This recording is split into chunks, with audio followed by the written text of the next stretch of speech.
It happened again, third time in 2 weeks. Police sent scrambling to South Lyon High School after officials discover a threat on a bathroom wall. This is also the fourth threat to a school in the South Lyon district in a month. This all started October 4th with a threat at South Lyon East High School. Then there were threats at South Lyon High School on both the 25th and on Halloween. Then fast forward to today, a bomb threat in the morning. Students this morning forced outside as police swept the building looking for explosives or any trouble. Sean Lay with a look at what's being done to try to get this trend to stop. Let me show you exactly what's happening. You've got parents who rush to a parking lot across the school. They're incredibly alarmed. Let me show you this. Right over here, you've got Oakland County Sheriff's investigators who rush to the school, not just here, but we've been all around this complex. They are at every entrance and exit, and they're inside the school because for safety reasons, they have to sweep the entire school. This was a bomb threat. But what you're also looking at here is very expensive, what the sheriff's office has to do. I spoke to the sheriff, and he says they may have to start actually billing parents of the students who are making these threats.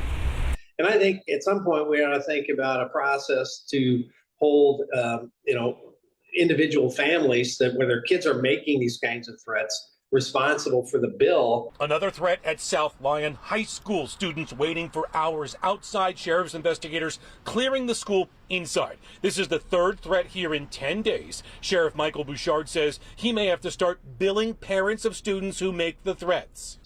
It's a lot of money. It's a lot of time and it's a lot of resources. Student David Greer says the threats of shootings and bombs trigger his anxiety. I just practice my breathing and I think of happier times. His mom takes every threat seriously and has a plan for her son if any threat becomes real.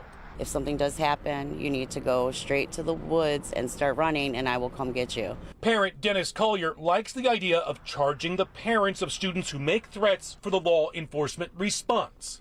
Right on. I got no problem with that at all. But something needs to be done because I have to deal with his anxiety when he comes home. We're live now. Been asking the school district in South Lyon, what are they going to do about these threats? Haven't gotten back to us. They have been busy. Another threat. So the principal of South Lyon High just put out a lengthy email to parents saying upstairs bathrooms in the school are now closed. Monitors at other bathrooms as well. Plus, they're working with the sheriff's investigators with handwriting analysis and fingerprints, Devin, to try to find the students making the threats. Back to you. Well, Sean, a student was arrested last month for allegedly making a threat at South Lyon East High School, right? South Lyon East, a 15-year-old, a shooting threat. He was identified, arrested, charged with a misdemeanor, although the sheriff reminds us some threats, students can be charged with felonies as well. Yeah, right. All right, Sean.